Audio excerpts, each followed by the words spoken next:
आप देख रहे हैं श्री हरि कृपा आश्रम चैनल। संस्थापक स्वामी श्री हरि चैतन्य पुरी जी महाराज।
सर्वे भवन्तु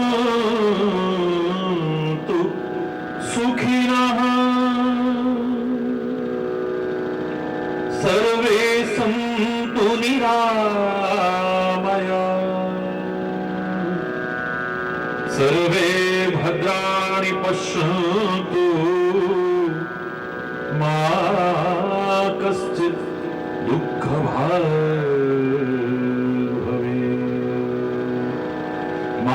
कश्चित् दुःखभाग् भवेत्।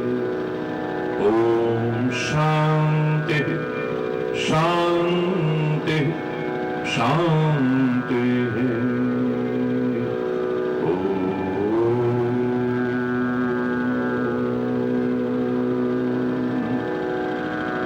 त्वमेव माताश्च पिता त्वमेव त्वमेव बन्धुश्च सखा त्वमेव त्वमेव विद्या द्रविणो त्वमेव त्वमेव सर्वं मम देव देव त्वमेव सर्वं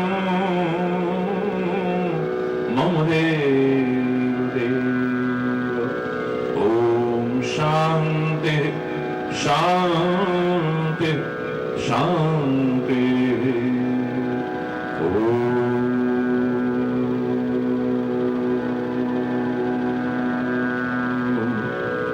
ध्यानमूलं गुरुर्मूर्ति पूजामूलं गुरुपदं मन्त्रमूलं गुरुर्वाक्यं मोक्षमूलं गुरुकृपा ॐ शान्ति शान्ति शान्ति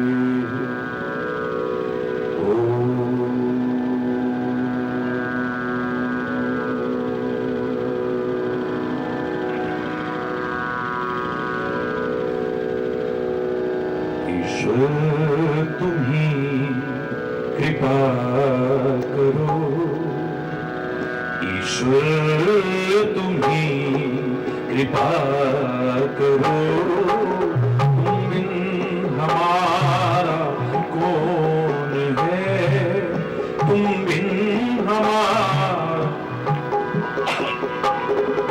ईश्वर तुम्ही कृपा तुम्ही कृपा करो तुम बिन हमारा कौन है तुम बिन हमारा कौन है ईश्वर तुम्ही कृपा करो ईश्वर तुम्ही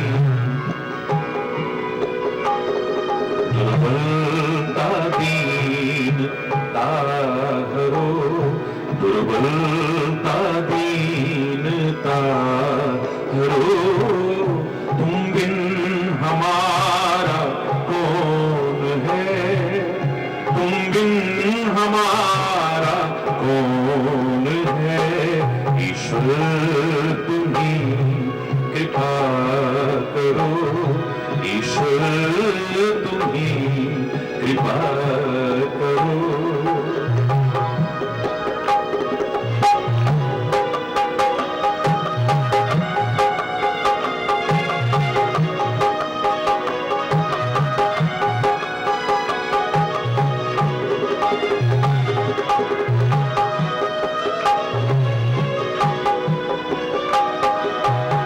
माता तू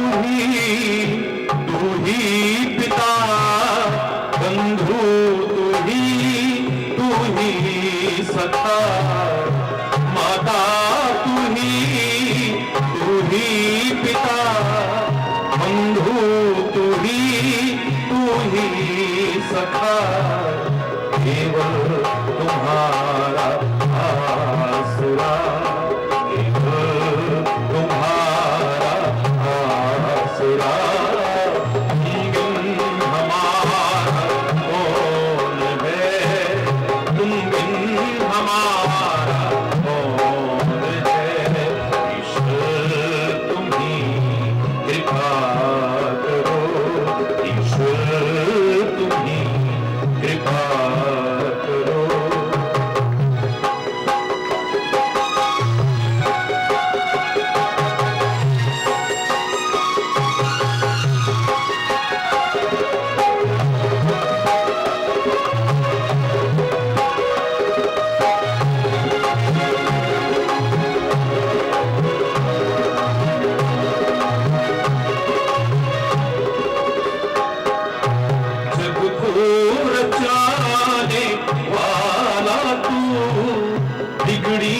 बनाने वाला तू जग को रचाने वाला तू बिगड़ी बनाने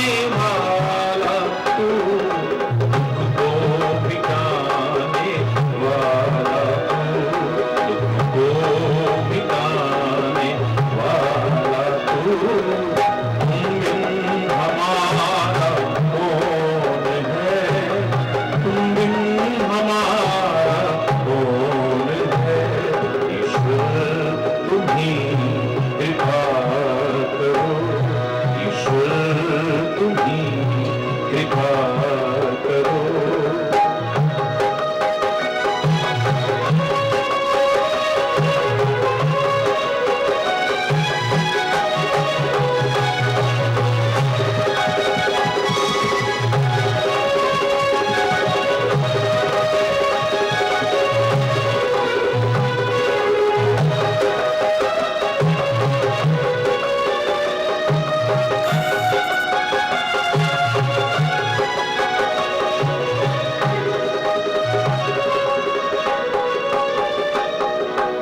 जाए तो जाए हम किधर, कुछ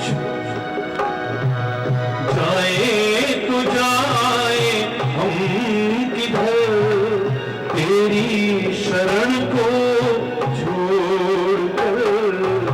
जाए तो जाए हम किधर, तेरी शरण को छोड़कर।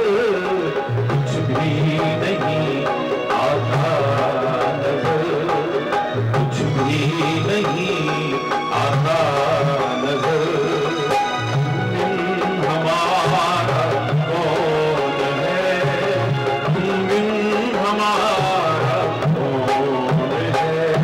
ईश्वर तुम ही कृपा करो, ईश्वर तुम ही कृपा करो, कृपा करो, कृपा करो।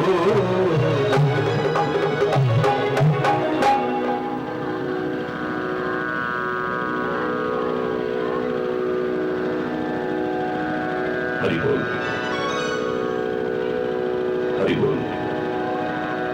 जोर से और जोर से।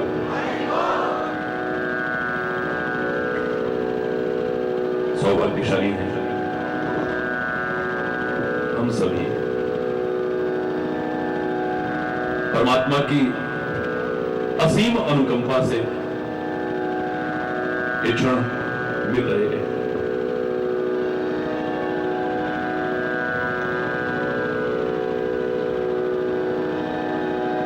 सब कुछ पा सकते हैं, लेकिन ये सौभाग्यशाली क्षण उसकी कृपा के बिना संभव नहीं है।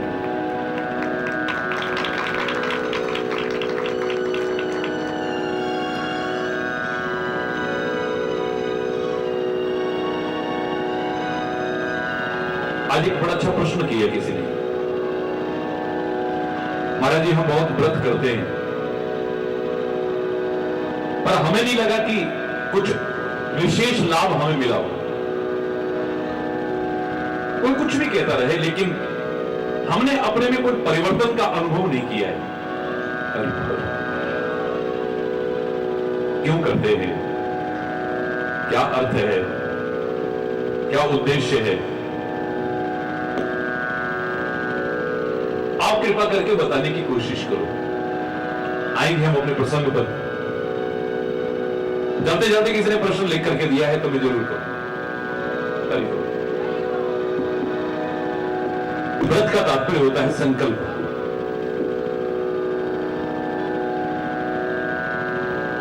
सत्य संकल्प लो, सुंदर संकल्प लो, शिव संकल्प लो और उस संकल्प को पूरा करने की कोशिश करो।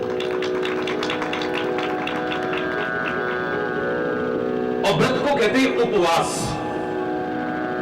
उप माने होता है नजदीक, वास माने निवास, परमात्मा के जो करीब ला दे उसे उपवास कहते हैं। भूखे रहने का भी अपना महत्व होगा, लेकिन खाली भूखे रहने से परमात्मा के करीब आ जाएंगे,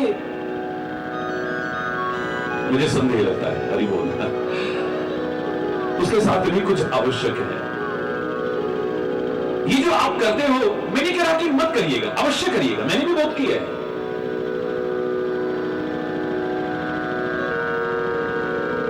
तरह तरह के व्रत करते हैं अब,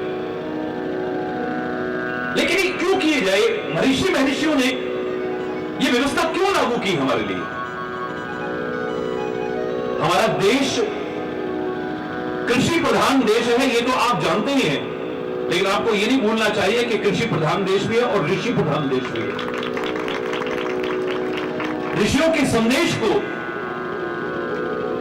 कर्तव्य का पालन करते हुए अगर जीवन में उतारने की कोशिश करें तो लाख कोशिश करके जो हासिल नहीं कर पाए उसे सहज में पा जाएंगे। क्यों व्यवस्था की थी उन्होंने? अन्न की कमी नहीं रहेगी याद रखना।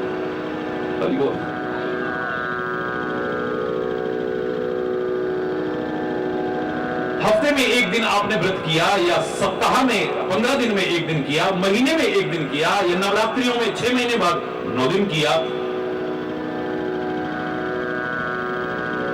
एकादशी का 11 दिन बाद किया, 1 महीने बाद पूर्णिमा का किया, जो भी आप व्रत करते हैं, जो भावना पीछे रखी गई थी उसको ध्यान में रखें। तो आप जानते हैं 100 करोड़ से ज्यादा लोग जिस देश में रहते हो, अगर एक एक समय का अन्न हफ्ते में भी बचाने की कोशिश की जाए तो अन्न के भंडार बढ़ जाएंगे आपके। लेकिन गरीब के लिए तो व्रत और मुसीबत हो जाता है आजकल। और दिन अगर 5-10 रुपए का खर्चा है, 15 रुपए का खर्चा है, तो उस दिन 20-30, 40, 50 रुपए का खर्चा हो जाता है। वो व्रत मुसीबत जो बन गया और खर्चा बढ़ा गया, विशेष लाभ देता है मुझे नहीं लगता है। अभी बोलना, लाल बहादुर शास्त्री को मेरे को याद है, हम छोटे छोटे थे तो देश में अन्न आयात किया जाता था, इंपोर्ट किया जाता था। तो उन्होंने एक नियम बनाया था कि सप्ताह में एक दिन सब लोग व्रत करेंगे, और खुद भी किया करते थे। 1 वर्ष के अंदर अंदर जिस देश में आयात किया जाता था वहां से निर्यात किया जाने लगे, एक्सपोर्ट किया जाने लगे। तो हमने इस उद्देश्य को कहां ध्यान में रखा? बोलिए, जो अन्न की बचत करने का एक भाव रखा गया था ऋषियों के द्वारा कृषि प्रधान देश में, हमने उसको नकार दिया है। दूसरा उद्देश्य था कि गंदा खानपान आप कम से कम अपने अंदर प्रवेश न कराएं। देखो जी, आज मंगलवार है ना, गलत चीज नहीं बननी चाहिए। आज नवरात्रि चल रहे हैं, आज गलत चीज नहीं बननी चाहिए। क्यों? और दिन क्यों बननी चाहिए? अगर आपके मन में यह भाव आ गया, मैं दावे से कह रहा हूं गलत खानपान से बच जाओगे। एक हाइजीनिक सेंस आपके अंदर आएगा। व्रत है, नहाएंगे, धोएंगे, शुद्ध पवित्र होकर के पूजा पाठ करेंगे, भगवान को भोग लगा करके ग्रहण करेंगे। जो भी आपने ग्रहण करना है, भगवान को भोग लगाना है, वो झूठे मूठे हाथ में लगाना है। भगवान को हाथ लगाना है, साफ सफाई से बनाना। भगवान को भोग लगाना है, वो गलत चीज हाथ ना छूने उसमें। शुद्धता आएगी, पवित्रता आएगी, गंदे खानपान से बचोगे। कितने लाभ तो आपको वैसे ही मिल जाएंगे, देखो तो। लेकिन इनको भी आपने ध्यान में नहीं रखा है। घर के बजट में आपको एक अच्छा लाभ मिलेगा, जो आप कमाते हो उसमें एक योगदान और मिल जाएगा, जो आपने हफ्ते में या 15 दिन में या महीने में थोड़ी बचत की। आपके घर का बजट आपको अच्छा परिणाम देकर के जाए। लेकिन यहां तो उल्टा हो गया। व्रत वाले दिन ये भी लाओ, वो भी लाओ, फल भी लाओ, मिठाई भी लाओ, ये भी लाओ। एक उद्देश्य साइंटिफिक मार्ग अपनाते हुए रखा गया था कि शरीर की मशीनरी को थोड़ा आराम मिले। 7 दिन में, 15 दिन में, महीने में कम से कम आपके शरीर की मशीनरी को थोड़ा आराम मिले। यहां तो उस दिन और भारी खाना खाया आपने, अरे बोल, तो शरीर की मशीनरी को भी आराम नहीं मिला। 5वां जो उद्देश्य था व्रत रखने का, कि आपको पता लगे कि भूख क्या होती है। घर में शक्ति और सामर्थ्य होते हुए भी दरवाजे पर जो अन्न की 2 दाने मांगने आया था, एक मुट्ठी अनाज मांगने जो आपसे आया था, आपने उसे दुत्कारा, आपने उसे फटकारा, आपने उसे दुर्वचन कहे। मैं नहीं कह रहा कि भिक्षावृत्ति को बढ़ावा देना चाहिए, बिल्कुल नहीं देना चाहिए। हर व्यक्ति को कर्मठ बनना चाहिए। लेकिन जरूरतमंद की जो सहायता करने का भाव था, किसी भूखे के दर्द को एहसास करने का जो भाव था, वो आप में नहीं है। जब आप व्रत करोगे, सारा दिन भूखे रहोगे, तो उसमें और आप में कोई अंतर नहीं। भूख की स्थिति में आपको पता लगेगा भूख क्या है। जब पता लगेगा आपको भूख क्या चीज है, तो किसी भूखे को दुत्कारने की कोशिश नहीं करोगे, फटकारने की कोशिश नहीं करोगे, उसकी सहायता करोगे। ये तो कुछ भी नहीं किया हमने, कुछ भी तो नहीं किया हमने। जिस उद्देश्य से व्रत उपवास का विधान किया गया था, वो तो हमने कुछ रखा ही नहीं अपने पास। अरे बोलना, फिर कहते हैं हमें विशेष लाभ नहीं मिला। कैसे मिलेगा? दूसरा मेरे मन में जो भाव है, मैं कहकर के अपने प्रसंग पर आऊंगा कि जो आप व्रत कर रहे हो उसका थोड़ा भाव समझने की कोशिश करो। कोई रविवार का व्रत करता है। रवि माने होता है सूर्य। रवि माने, जोर से बोलो, सूर्य। सूर्य प्रकृति के नियमों का पालन करता है। क्या आप करते हैं? सूर्य निर्विघ्न अपनी यात्रा पर निरंतर आगे बढ़ता रहता है। क्या आप अपने लक्ष्य की ओर निरंतर बढ़ रहे हैं? सूर्य प्रकाशमान है। क्या आपने अपने जीवन को ज्ञान के आलोक से आलोकित करने की कोशिश की है? सूर्य अंधकार से बचाता है लोगों को, ठोकरों से बचाता है, लोगों का मार्ग आलोकित करता है। क्या आपने लोगों को ठोकरों से बचाने की कोशिश की है? कहीं खुद ठोकरे तो नहीं खा रहे हो? अरे बोलना, सूर्य कोई भेदभाव नहीं करता है। सामने वाला व्यक्ति अच्छा हो या बुरा हो, साधु हो या डकैत हो, चोर, लुच्चा, लफंगा, सज्जन, भक्त, संत, कोई भी क्यों ना हो, सबको प्रकाश देता है जो उसकी शरण में आ जाए, जैसे आना चाहिए। खिड़कियां दरवाजे बंद करके पड़े रहो, रोशनदान बंद करके पड़े रहो, सूर्य चाहे सामने आ चुका है, लाभ नहीं मिलेगा। आंखें बंद करके बाहर आओ तो फिर भी ठोकरे खाओगे, फिर भी सूर्य का लाभ। जैसे सूर्य के सन्मुख आना चाहिए ऐसे आओ, बिना किसी भेदभाव के, सबको लाभ पहुंचाता है। कहीं आप अपने जीवन में कोई भेदभाव को तो नहीं अपना रहे हो? विचार करिएगा। लोग हमें तोड़ने की, बांटने की कोशिशें कर रहे हैं आज, वो भी उस समय जब सारा विश्व एक संभावित यंत्रणा काल से गुजर रहा है और हम मूर्ख लोग उनकी बातों में आकर के आपस में लड़ते हैं, झगड़ते हैं, आपसी प्यार, एकता और सौहार्द को खत्म कर बैठते हैं। अरे बोलना, उनकी कोशिशों को नाकामयाब करने की जो कोशिश करनी है, क्या कर रहे हो? कोई जाति के आधार पर बांटने की कोशिश कर रहा है, कोई धर्म के आधार पर बांटने की कोशिश कर रहा है, कोई स्थान के आधार पर, कोई भाषा के आधार पर, कोई किसी आधार पर, कोई किसी आधार पर।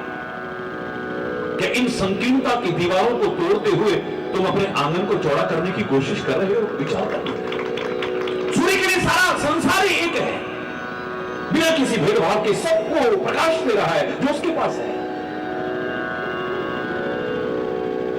अगर सूर्य का व्रत करते हो, रविवार का व्रत करते हो, तो सूर्य की बार गतिवान बनना, सूर्य की तरह प्रकाशवान बनना, सूर्य की तरह बिना भेदभाव के सबको लाभ पहुंचाने की कोशिश करना, तब तो सूर्यवार का, रविवार का, संडे का व्रत करने का आपको विशेष लाभ मिलेगा, वरना विशेष लाभ मिलने वाला नहीं। अरे बोल, सोमवार का व्रत करते हो, सोमवार को चंद्रवार भी कहते हैं, मंडे यानी मून डे। अंग्रेजों ने भी हमारी भारतीय संस्कृति से ही वारों को लिया है। एक बार इसके बारे में मैंने वर्णन किया था, आपने सुना होगा टेलीविजन। जितने भी वार और महीने हैं, सारी भारतीय संस्कृति के नामों के अनुरूप नाम रखे गए। रविवार को संडे कह दिया, चंद्रवार को, सोमवार को मून डे, शॉर्ट में मंडे कह दिया। अरे बोलना, सोमवार का व्रत करते हो, सोमवार को कहते हैं चंद्रवार। चंद्रमा का, चंद्रमा शीतलता का प्रतीक है। क्या आप अपने मस्तिष्क को शीतल रखते हो? क्या बात बात में तमतमाते तो नहीं हो? बात बात में ऐसे जोश में तो नहीं आ जाते हो जो होश भी खो बैठो? न स्वास्थ्य के लिए अच्छा है, न स्मृति के लिए अच्छा है, न संबंधों की मधुरता के लिए अच्छा है, न घर की और समाज की शांति को बरकरार रखने के लिए अच्छा है। अगर ऐसा करते हो तो सोमवार का भी फिर विशेष लाभ मिलने वाला नहीं।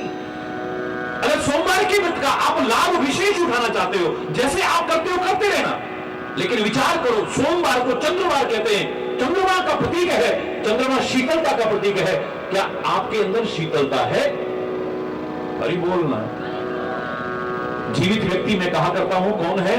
जिसका मस्तिष्क ठंडा हो, जिसका मस्तिष्क, बोलो ना, ठंडा हो, जिसका खून गर्म हो, जिसका खून और जिसकी चेतना जागृत हो, वही जीवित है, वरना जीवित भी मृतक तुल्य जीवन जीता है।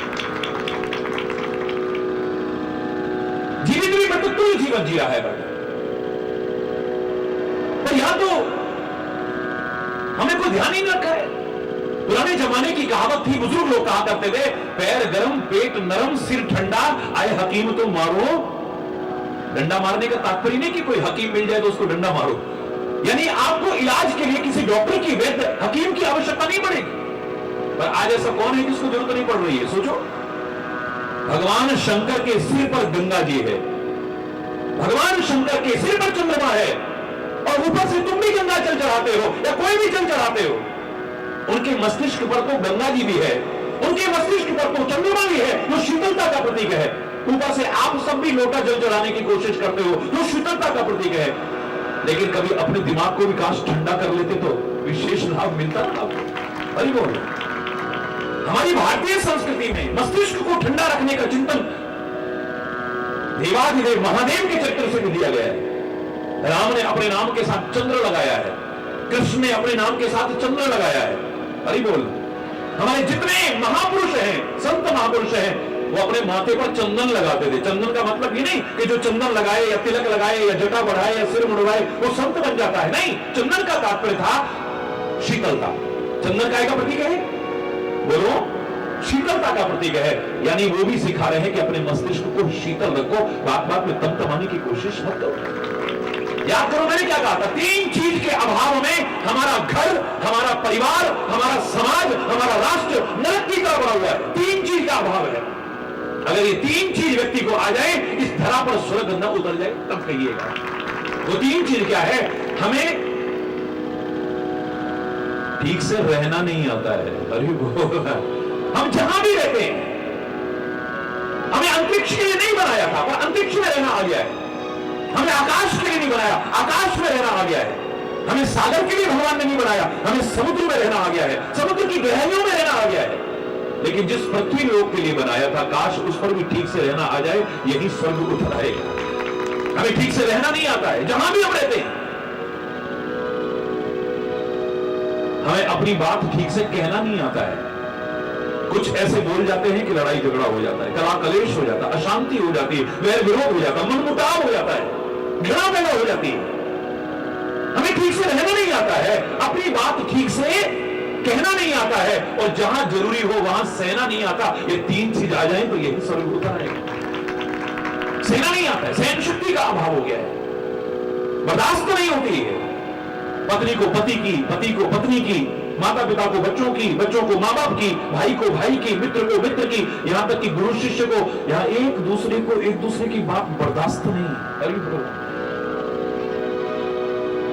जहां आवश्यक हो वहां सहना आ जाए तो उस स्वर्ग की कौन बात कर रहा है? यहां होगा स्वर्ग। अरे तो शीतलता का उदाहरण दिया है। जितने हमारे महापुरुष हैं, सबने शीतलता का संदेश दिया है। तमतमाने का नहीं, गुस्से का नहीं। ऐसा नहीं कि उनको क्रोध ना आया हो, लेकिन उन्होंने दिखाया है कि जब क्रोध आया है तो मुस्कुराहट सारी खत्म हो गई है। अरे बहुत हमें उनकी शरण में जाके शांति क्यों मिलती है? क्योंकि वो खुद शांत रहते हैं। जो खुद शांत नहीं होगा, उसकी शरण में जाके हमें शांति मिलने वाली हरगिज भी नहीं है। सोमवार यानी चंद्रवार, चंद्रवार यानी शीतलता का प्रतीक।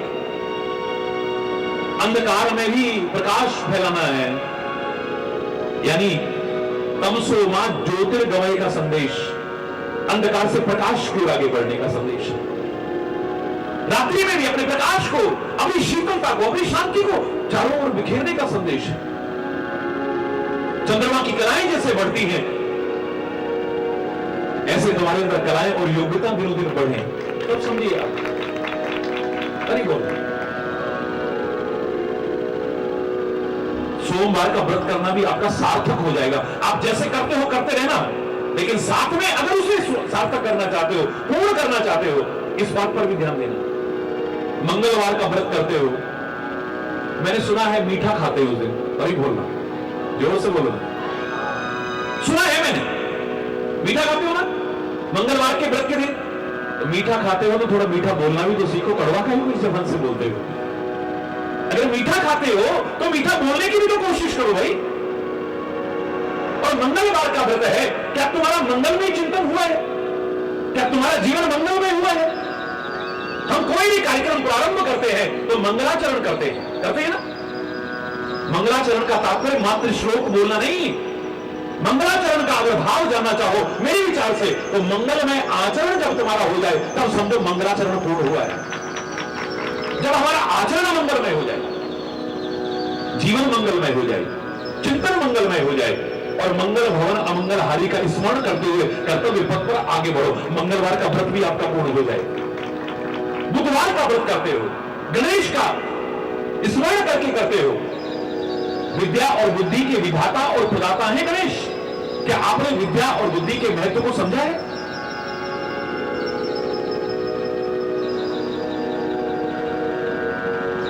अगर पूछा जाए कि अकल बड़ी या भैंस, विद्या और बुद्धि के प्रदाता और विधाता है भगवान गजानन। तो क्या आपने विद्या और बुद्धि के महत्व को समझा है, इसे अपनाया है, अपनी बुद्धि को सुबुद्धि बनाने की कोशिश की है? अरे ऐसी शक्ल होने के बावजूद गणेश की सारी दुनिया में पूजा हो रही है और तुम खाली सुंदरता का अभिमान करके अपने घर में भी आदर के पात्र न बनो, तो क्या तुमने गणेश का स्मरण किया है? हाथी जैसा मुख है, लंबा सारा दांत है, लंबी सारी सूंड है, लंबे लंबे कान है, इतना मोटा पेट है और चूहे की सवारी है। और बड़े बड़े सुंदर देवता भी फीके लगते हैं उसके आगे। गणपति बप्पा फीके लगते हैं उसके आगे। कैसा जीवन बनाया है, कैसा आचरण बनाया है, कैसा चिंतन बनाया है। गणेश की पूजा कर रहे हो, तुम जानते हो गणेश सबसे पहले पूजा के लायक कैसे बना है? उसने सारे तीर्थों को, सारी दुनिया को अपने मां बाप के चरणों में महसूस किया है। सबसे पहले पूजनीय वो होगा जो पृथ्वी की परिक्रमा करके पहले आ जाए। सारे अपने अपने तेज चलने वाले वाहनों पर चल करके, सवार होकर के चले हैं, लेकिन वो तो चूहे पर है, कहां इनसे मुकाबला होगा। गणेश बुद्धि और विद्या के महत्व को स्वीकार करते हुए विचार करते हैं, मेरे तो सारी दुनिया, मेरे तो सारे तीर्थ अपने मां बाप के चरणों में है। अगर इनकी परिक्रमा लगा ली तो सारी दुनिया की परिक्रमा लगा ली। तीर्थों पर जाओ और अपने मां बाप का अगर अपमान करते हो, पुरस्कार करते हो, तुम गणेश को नहीं समझे हो। बुधवार का व्रत करते हो, विद्या और बुद्धि के महत्व को समझते हो, गणेश का स्मरण करके गणेश की विशेषताओं को अपने जीवन में लाने लायक बनते हो। मैं दावे से कह रहा हूं आपका बुधवार का व्रत भी सार्थक हो जाएगा और पूर्ण हो जाएगा। बृहस्पतिवार का व्रत करते हो, आपने पूछा है तो बता रहा हूं मैं आपको। बृहस्पतिवार का व्रत करते हो, बृहस्पतिवार यानी गुरुवार, बृहस्पति देवताओं के गुरु हैं। गुरुवार दावे से कहना, सच सच कहना, क्या गुरु के बताए मार्ग पर चल रहे हो? अरे बोल, हम माता पिता को मानते हैं, उनकी नहीं मानते। अधिकांशता लाभ से वंचित क्यों है? क्योंकि एक मात्रा का ध्यान हमें नहीं। हम को मानते हैं, की नहीं मानते। माता पिता को मानते हैं, उनकी नहीं मानते। संतों महापुरुषों को, सदगुरु को मानते हैं, उन बोलो ना, उन की नहीं मानते। परमात्मा को मानते हैं, उनकी नहीं मानते। रामायण, गुरु ग्रंथ, कुरान, बाइबल, वेद, पुराण, उपनिषद इनको मानते हैं। काश इनकी मान ली होती तो जीवन का नक्शा ही कुछ और होता। गुरुवार का व्रत करते हैं, गुरु के बताई राह पर अगर तुम चल जाओ तो तुम्हारा जीवन भी धन्य धन्य हो जाएगा और तुम्हारा गुरुवार का व्रत भी पूर्ण हो जाएगा। शुक्रवार का व्रत करते हो ना? शुक्रवार का व्रत करते हैं, जैसा लोग बताते हैं उस दिन खट्टा नहीं खाते। मैं नहीं लगता, लेकिन जैसा सुनता हूं, किसी की भावनाओं को कभी ठेस भी नहीं पहुंचाता हूं। मैं कहता हूं अच्छाई के मार्ग पर तुम जो कर रहे हो, मैं तो उसी पर श्रद्धा और बढ़ाने आया हूं, घटाने नहीं आया हूं। तुम जो करते हो करो। ढोंग में अगर हो, पाखंड में अगर हो, अंधविश्वास में हो, तो हरि चेतन तुम्हें बचाने की एक भाई होने के नाते कोशिश करता था, कर रहा है और आगे भी कोशिश करता रहेगा बिना किसी बात की परवाह की। लेकिन अच्छाई के मार्ग पर चल रहे हो तो जहां चल रहे हो तुम चलते रहो, तुम्हारा विश्वास और वहीं बढ़ाऊंगा। शुक्रवार का व्रत करते हो, खटाई से परहेज करते हो, क्यों करते हो ना? फिर अपने दिल में खटाई क्यों आने देते हो? मेरा तो अपने भाई से दिल खट्टा हो गया है, मेरा तो अपने माँ बाप से दिल खट्टा हो गया है, मेरा तो अपने बच्चों से दिल खट्टा हो गया है, मेरा तो अपनी घरवाली से दिल खट्टा हो गया है, मेरा तो अपने घरवाले से दिल खट्टा हो गया है, मेरा तो ससुराल वालों से दिल खट्टा हो गया है, मेरा तो मायके वालों से दिल। पता नहीं किस किस से तुम्हारे दिल में खटाई आ जाती है। तुम्हारा प्यार खत्म हो जाता है, तुम्हारा सद्भाव खत्म हो जाता है, तुम्हारे संबंधों की मधुरता खत्म हो जाती है। क्यों? अगर उस खटाई से परहेज करते हो तो अपने दिल में भी खटाई मत आने देना, शुक्रवार का व्रत पूरा हो जाएगा तुम्हारा। क्यों? विचार करके देखो, शुक्रवार का व्रत करते हो और इतने नाशुक्र बने हो। क्या दिया है मां बाप ने हमको? क्या दिया है गुरु महाराज ने हमको? भगवान ने हमको क्या? हमने मेहनत की तो पाया। इस भारत माता ने क्या दिया है हमको? अरे लाख जन्म लेकर के अपने माता पिता का, अपने सदगुरु का, अपने महापुरुषों का, अपने शहीदों का, अपने प्यारे वतन का और परमात्मा का ऋण तुम चुकाने की सामर्थ्य भी विकसित नहीं कर सकते हो। लाख जन्म लेकर के इनका कर्जा नहीं चुका सकते हो। लेकिन इतने नाशुक्र हो गए हम। व्रत करते हैं शुक्रवार का, कभी शुक्रगुजार हुए? परमात्मा तेरे को बार बार शुक्रिया अदा करते हैं, तूने हमको क्या क्या नहीं दिया है। अनंत उपकार किए तूने, जिस एक उपकार का बदला हम चुकाने की सोच भी नहीं सकते। हे माता पिता, तूने हमको जन्म दिया है, हमें पाला है, हमें पोसा है, हमें बड़ा किया है, हम तुम्हारा कर्जा कभी चुका नहीं सकते। हे गुरु महाराज, माँ बाप ने तो हमें जन्म दिया था, लेकिन तुमने तो कृपा करके सच्चा इंसान बनाने की कोशिश की है। हम आपका एहसान कभी भूल नहीं सकते। पता नहीं हम कैसा जीवन जी रहे होते, कहां नाली के कीड़े बने होते, पता नहीं किस गंदगी और दलदल में फंसे होते, किन गंदी आदतों के गुलाम बने होते, लेकिन आपने कृपा करके हमें बचाया है। आपने हमें ज्ञान दिया है, आपने हमें मार्गदर्शन दिया है, आपने हमें नाम दिया है। लाख जन्म लेकर के भी हम आपका कर्ज चुका नहीं सकते। We should be thankful. Bharat Mata ने क्या दिया है हमको? इससे तो हम अमेरिका में जाके रहते, इससे तो हम वहां उस कंट्री में जाके रहते, कितनी हमको तनख्वाह मिलती, कितनी हमें ये मिलती। अभी बोलना, प्रतिभाओं का पलायन होता चला जा रहा है।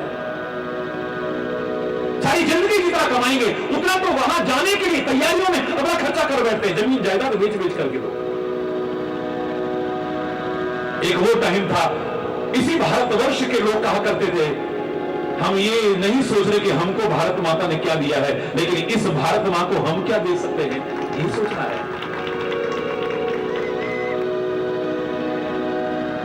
दिल दिया है जान भी देंगे ए वतन तेरे लिए, हर कर्म अपना करेंगे ए वतन तेरे लिए। दिल दिया है जान भी देंगे ए वतन तेरे लिए। दिल दिया है जान भी देंगे ए वतन। हर कर्म अपना करेंगे ए वतन तेरे लिए। दिल दिया है जान भी देंगे ए वतन तेरे लिए। दिल दिया है जान भी देंगे ए वतन तेरे लिए। अरे बोल, हम कहते हैं हमें क्या मिला है। हम ना सोचें कि हमको मिला क्या, हम ये सोचें कि क्या है अर्पण। हमने क्या किया है?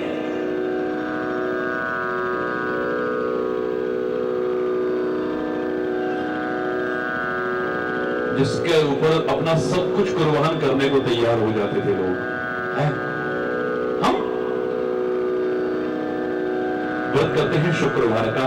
काश हम शुक्रगुजार होते अपने माता पिता के, अपने बड़े बुजुर्गों के, अपने संतों महापुरुषों के, अपने सदगुरु के, अपनी भारत माता के और उस परमात्मा के अगर शुक्रगुजार होते। मैं दावे से कह रहा हूं, तुम जैसे व्रत करते हो करते रहना, तुम्हारे व्रत की पूर्णता न हो जाए तब कहीं।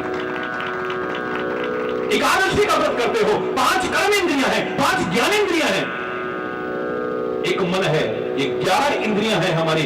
इन 11 पर अगर तुम नियंत्रण कर लो, इन पर अगर कंट्रोल कर लो, मैं दावे से कह रहा हूं आपका एकादशी का व्रत भी पूर्ण हो जाए। तो पूर्णमासी का व्रत करते हो, क्या अपने जीवन को पूर्णता की ओर बढ़ाने की कोशिश की है? अपने जीवन में जो अपूर्णता है इसे दूर करने की कोशिश की है? और वो जो परमात्मा परम पूर्ण है पूर्णमदः पूर्णमिदं पूर्णात् पूर्णमुदच्यते पूर्णस्य पूर्णमादाय पूर्णमेवा अवशिष्यते। क्या उसकी ओर बढ़ने की कोशिश की है? फिर देखो आप पूर्णमासी का व्रत नहीं, पूर्णमासी के दिन सत्यनारायण की कथा करते हो ना बोलो? जरा बता तो दो, जोर से बोलो। सत्यनारायण की कथा करते हो फिर झूठ क्यों बोलते हो? काश सच बोलना भी शुरू कर दिया, उस नारायण का स्मरण करके और अपने कर्म का पालन किया होता। मैं दावे से कह रहा हूं आपकी पूर्णिमा की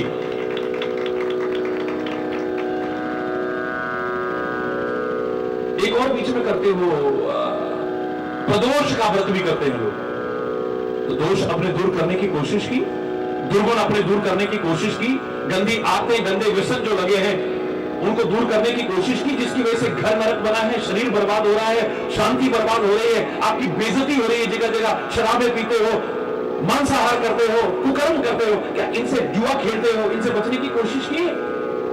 अपने जो दोष हैं, अपने जो दुर्गुण हैं, उनको दूर करने की कोशिश की। प्रदोष का व्रत भी आपका पूर्ण हो जाएगा।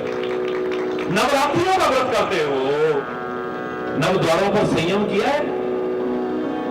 बात करते हैं सीधे 10वें द्वार की। अभी बोल, कल मेरे से एक व्यक्ति कह रहे थे, महाराज जी 10वें द्वार के बारे में कोई बताओ।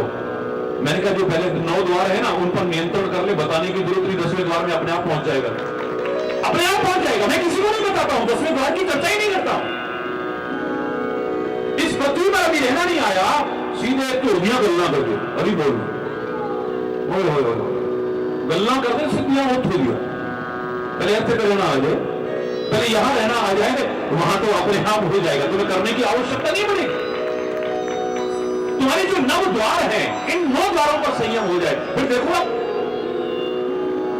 क्या करें, कंट्रोल नहीं होता।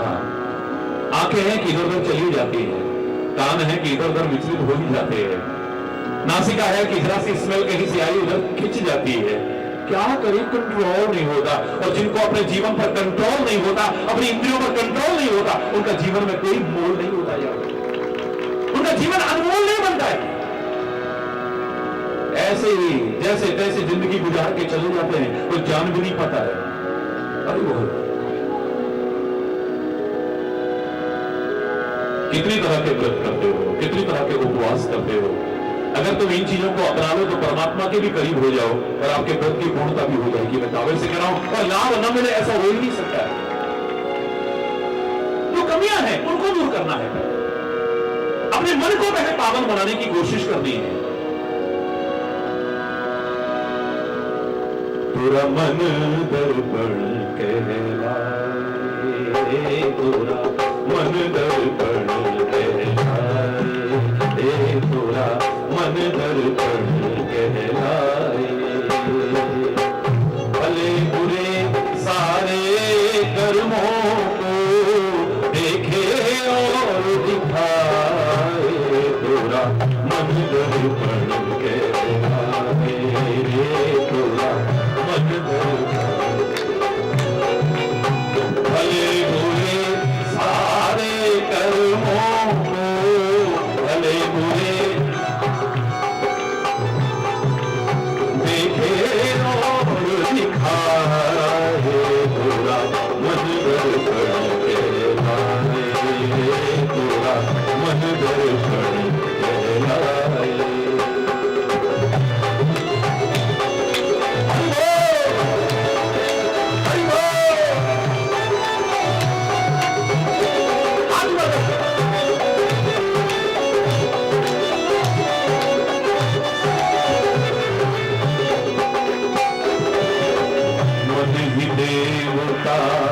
मन ही ईश्वर, मन से बड़ा न हो,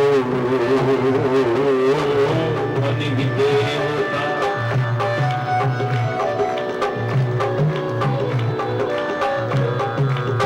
मन उजियारा जब जब है, जग उजियारा हो, मन उजियारा जब जब है, जग उजियारा हो। इस उजले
मन से कोई बात छुपे ना मन के नयन, जग से कोई भाग ले चाहे, जग से कोई भाग ले चाहे, मन से भाग न पाए, पूरा मन भर भर के आए, पूरा मन भर भर के आए, भले बुरे सारे कर्मों को, भले बुरे सारे कर्मों को देखे और दिखाए, पूरा मन भर भर के आए, पूरा मन भर भर, पूरा मन भर भर, पूरा मन भर भर के आए।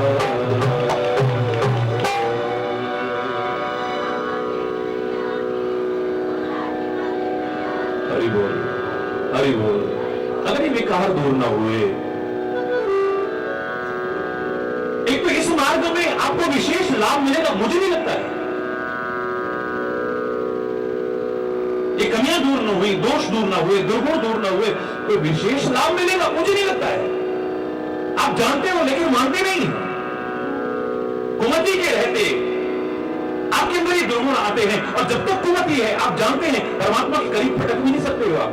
आप उपवास की बात कर रहे हो, यानी करीब रहने की बात कर रहे हो, भगवान के करीब। भगवान कोई दूर नहीं है हमसे, जितना वो हमारे करीब है इतना दुनिया में कोई हमारे करीब हो नहीं सकता है, लेकिन अज्ञानता के कारण जितना वो दूर है इतना दूर भी कोई और नहीं है। परमात्मा के करीबीपन का अनुभव करने की बातें करते हो, आप खुद कहते हो आरती में, तुम हो एक अगोचर सबके प्राणपति, किस विधि मिलूं दया में तुमको मैं, बोलो ना, तुमको मैं कुमति। कुमति के रहते मैं आपसे मुलाकात करने लायक भी नहीं बनूंगा, दावे से कह रहा हूं। जब तक मेरी कुमति है, भूमति है मेरी, विपरीत बुद्धि है मेरी, मुझे अच्छे और बुरे की पहचान ही नहीं है, शत्रु मित्र की पहचान ही नहीं है, सही और गलत की पहचान ही नहीं है, सत्य असत्य की पहचान ही नहीं है, विधि निषेध की पहचान नहीं है। चाहे जो कर रहा हूं, चाहे जो बोल रहा हूं, चाहे जैसे लोगों का संग कर रहा हूं, चाहे जैसा सोचता हूं, चाहे जो खाता हूं, चाहे जैसे रहता हूं, चाहे जैसे जीवन जीता हूं, मैं परमात्मा के करीब आने लायक बन भी नहीं पाऊंगा। आप खुद प्रार्थना करते हो, संत महापुरुष हमें मार्गदर्शन करेंगे, सदगुरु हमें मार्गदर्शन करेंगे, लेकिन उनकी सेवा के लायक भी जब तक दुर्गुण दूर नहीं होंगे हम बन ही नहीं सकते। मैं कोई कठिन भाषा का इस्तेमाल नहीं कर रहा हूं, कृष्ण भाषा का इस्तेमाल नहीं कर रहा हूं, तुम्हारी बात तुम्हारी भाषा में तुमसे कह रहा हूं। अरे बोल, तुम्हारी बात है, तुमसे कह रहा हूं जो तुम जानते हो और मानते नहीं हो। विषय विकार मिटाओ, पाप हरो देवा, रोज बोलते हो, सब जानते हैं इसे। फिर श्रद्धा भक्ति बढ़ाओ, संतन की सेवा, जय जगदीश हरे। विषय विकार मिटाओ, विषय मिटे हमारे। विषय क्या है हमारे? आंखों का विषय है रूप। जरा से किसी का रूप देखा बस उधर भाग जाती है। भगवान सामने बैठे थे, दुनिया के आकर्षण, इतने तुच्छ आकर्षण भी ऐसा आकर्षित करते हैं अपनी ओर कि सीता सामने राम बैठे हैं, लेकिन ध्यान जा रहा है हिरण की ओर। बड़ा सुंदर लग रहा है, बड़ा सुंदर लग रहा है। इन आंखों को क्या कब सुंदर लग जाए को पता है? बिल्कुल आसान चीज भी, बेकार चीज भी आपको कभी सुंदर लग सकती है, आपके जीवन को बर्बाद करने लायक भी बन सकती है। पर क्या करें, आंखों पे कंट्रोल ही नहीं।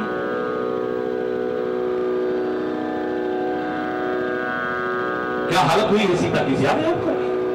भगवान कहते हैं जो मुझसे तुम पाना चाहो, मेरे दरबार में क्या कमी है, तुम इतना चाहो मैं इतना देने को तैयार हो, लेकिन जिसमें तुम्हारी भलाई हो मैं वही देने की कोशिश करता हूं। कुछ ऐसा मांगोगे दे तो दूंगा मैं तुमको, लेकिन उसको पाकर के तुम सुख के अधिकारी नहीं बन पाओगे कभी।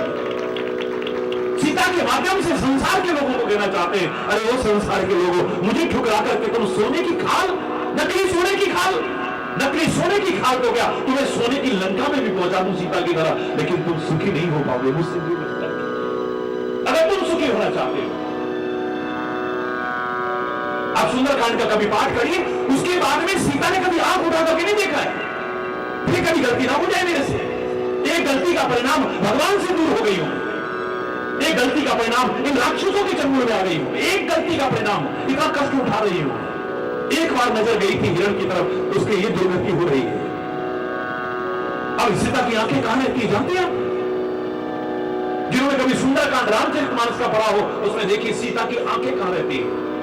निज पद नयन दिए मन राम पद कमल लीन, निज पद नयन दिए। अब आंखें अपने चरणों की ओर रहती है, आंखें अपने चरणों की ओर, और मन राम पद कमल लीन, नेत्र तो अपने चरणों यानी नीचे रहते हैं, ऊपर नहीं उठते हैं, द्वारा गलती ना हो जाए, लेकिन अपना मन राम के चरणों में रहता है। आंखों से कुछ गलत देखा है और ध्यान उधर चला गया है। भगवान परशुराम की मां रेणुका से गलती हो गई है, क्या खामियाजा भोगना पड़ा आपके सामने। जमदग्नि के अंदर वो शक्ति और सामर्थ्य है, वो द्वारा जिंदा कर सकता है, लेकिन अगर कोई और होता तो मां की गर्दन काट दी है। परशुराम जी तो भगवान के अवतार हैं और वो जानते हैं मेरे पिता में वो शक्ति सामर्थ्य है कि वो इसे जिंदा भी कर सकते हैं, क्योंकि मारने का अधिकार उसी को हो सकता है जो किसी को जीवन भी दे सके, और जो किसी को जीवन न दे सके उसको मारने का अधिकार हो ही नहीं सकता है। भगवान परशुराम जी ने अब क्यों काटी गर्दन? नदी पर गई है और वहां पर जल जीवों को क्रीड़ा करते हुए देखा है, ध्यान चला गया है। नदी पर इतिहास साक्षी है, ऐसों की आंखों से गलती हुई, क्या फल भोगना पड़ा। अगर तुम करोगे तो तुम्हें क्या भोगना पड़ेगा, विचार करो। परमात्मा के करीब संतों की सेवा में आने के लिए पहले इन पर कंट्रोल करना जरूरी है। वो कहते हैं संतन की सेवा, ये सबसे बाद में कहते हुए आती है। विषय विकार मिटाओ पाप हरो देवा, पहले विषय हमारे दूर। विषय क्या है? आंखों का विषय है रूप, और ये रूप तुम्हें आकर्षित कभी कर सकेंगे? आज वो सुंदर लगेगा, वो सुंदर लगेगी, आज वो सुंदर लगेगा, वो सुंदर लगेगी। हमेशा के लिए कोई तुम्हें अपने करीब खींच करके नहीं रख पाएगा, याद रखना। एक वो रूप है, एक बार अगर उधर ध्यान चला गया तो द्वारा कभी हटने का नाम नहीं लेगा। वो समा गया अगर अपने अंदर, तो फिर जिन आखिर सो तब रूप रखो, इन आखिर सो अब देखिए क्या, इन आंखों से कुछ देखने को मन नहीं करता है। ये दुनिया के रूप को कब तक आकर्षित करेंगे? और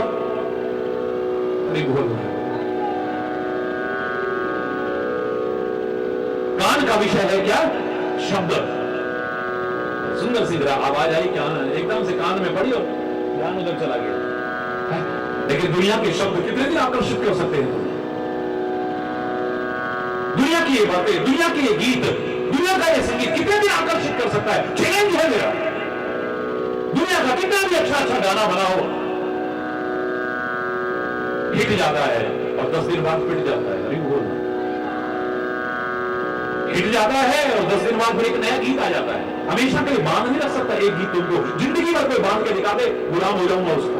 एक गीत तुम्हें बांध नहीं सकता है, एक शब्द तुम्हें बांध नहीं सकता है। लेकिन रामायण ने कब से बांध के रखा है, गीता ने कब से बांध रखा, वेद पुराणों ने कब से, गुरु ग्रंथ साहब ने कब से बांध करके रखा हुआ है, कुरान बाइबल जिसके प्रति जिसकी श्रद्धा है कब से बांध के रखा है और आगे भी बांध के रखेगी, हटेगा नहीं। जिनकी रुचि है, गानों में तुम्हारी रुचि है, पर एक गाना तुम्हें हमेशा बांध के ही रख सकता है।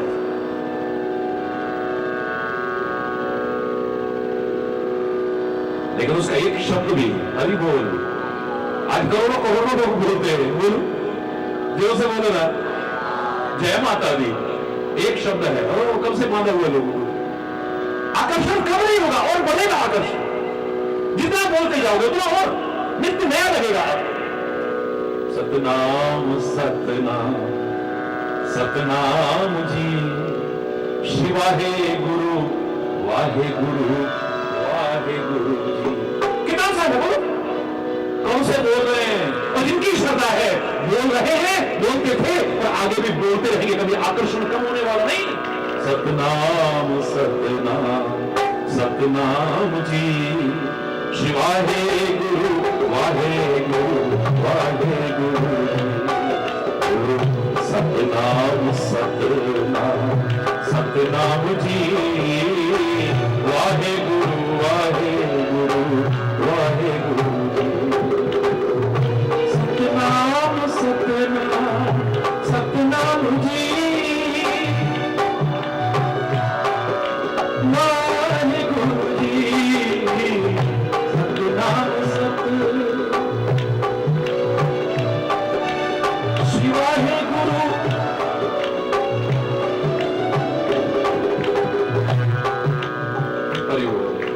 जोर से बोलना एक एक शब्द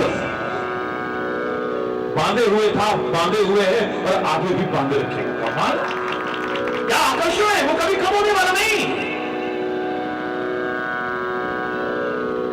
लेकिन दुनिया में जब ये जाता है इसको विषय कहते हैं, ये विकार पैदा करता है हमारे मन।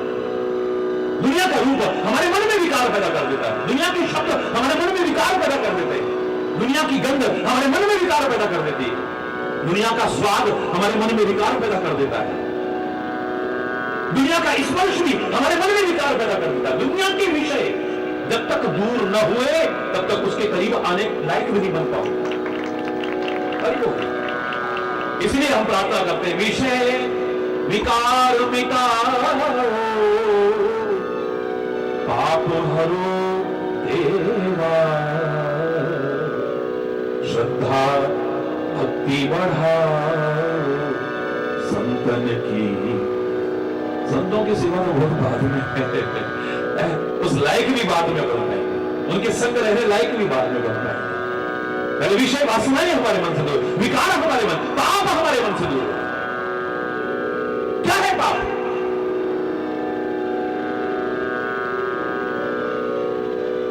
जो करते हुए तुम्हारे मन में कहीं ना कहीं किसी कोने में डर आए, जो करते हुए ऊपर से कोई आ जाए तो तुम बंद कर दो, चाहे वो बात कर रहे हो या जीत कर रहे हो, कोई कर्म कर रहे हो, कुछ पढ़ रहे हो, जब तुम्हारे मन में ऐसा कि डर आ जाए, किसी के आते ही आप धमकाने की कोशिश करो, अरे वो बेटा यही क्या है बोलो? पाप है। और जिसे करके अपने जीवन को धन्य करते हुए सबके बीच सहर्ष करके प्रेरणा के स्रोत बनो, वही पुण्य है। और क्या है? सही क्या है, गलत क्या है? जो तुम्हें बुरा लगता है औरों के जीवन में, औरों के द्वारा, वही गलत है। और जो तुम्हें दूसरों के द्वारा अपने लिए अच्छा लगता है, उनके जीवन में अच्छा लगता है, वही अच्छा है। कोई आपको गाली देता है, कैसा लगता है आपको? सच बोलो, झूठ ना बोलियो, बोलो ना, बोलो भाई, अच्छा नहीं लगता ना? क्या पूछता है जीव, महाराज जी बताओ ना, अच्छा क्या है बुरा क्या है? क्या तेरे को मालूम नहीं? किसी के द्वारा करने पर जो तेरे को बुरा लग रहा है वही बुरा है। अगर तेरे को बुरा लग रहा है किसी के गाली देने पर, यानी गाली देना, कोई तेरे साथ गुस्से में बात करे कैसा लगता है? बोलो ना, अच्छा नहीं लगता है, अच्छी बात नहीं। कोई तेरे साथ दुर्व्यवहार करे, तेरी निंदा चुगली करे, तेरे को अच्छा नहीं लगता है, यानी ये अच्छी बात? बोलो। अगर तेरी बेटी किसी के घर में गई है और उसे वो लोग सताएं, तेरे को कैसा लगता है, यानी अच्छी बात? तो तेरे घर में भी अगर किसी की बेटी आई है उसको सताने की कोशिश मत करना। जो तेरे को अच्छा नहीं लगता है वो दूसरे को भी अच्छा नहीं लगेगा, वही गलत है। जो तेरे को अच्छा लगता है वो दूसरे को भी अच्छा लगेगा, याद रखना इस बात को। तेरे मन को नहीं, तेरी आत्मा को। इसमें कहा है आत्मन प्रतिकूलानी, जो आत्मा को प्रतिकूल लगे वो व्यवहार कभी दूसरों से करने की कोशिश मत करो, वही गलत है। जो तुम्हारी आत्मा को अच्छा लग रहा है किसी के द्वारा व्यवहार, वो अच्छा है, वही करने की कोशिश। कोई आए आपके घर में भूत डाल जाए, कोई आए आपके घर में कलेश करा जाए, कोई आकर के आपके घर में मनमुटाव पैदा, अशांति पैदा कर जाए, कला कलेश पैदा कर जाए, कैसा लगता है? आप किसी के घर में जाके आग क्यों लगाते हो? कोई आए और आपके घर का झगड़ा खत्म करा जाए, आपका प्यार करा जाए, आपका सुलूक करा जाए, आपकी एकता करा जाए, आपके टूटते बिखरते परिवार को जोड़ करके रख दे, आपको अच्छा लगता है तो तुम भी यही काम करा करो, यही अच्छा है। और क्या अच्छा है?